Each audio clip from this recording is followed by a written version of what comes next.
Meaning of ego. Ego. Ego. Ego. Ego.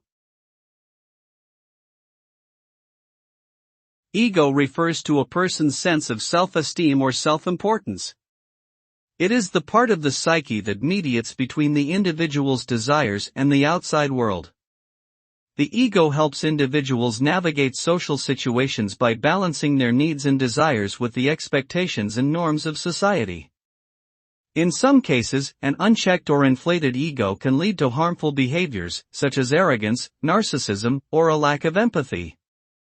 Therefore, it is important to maintain a healthy balance of self-esteem and humility in order to build positive relationships with others.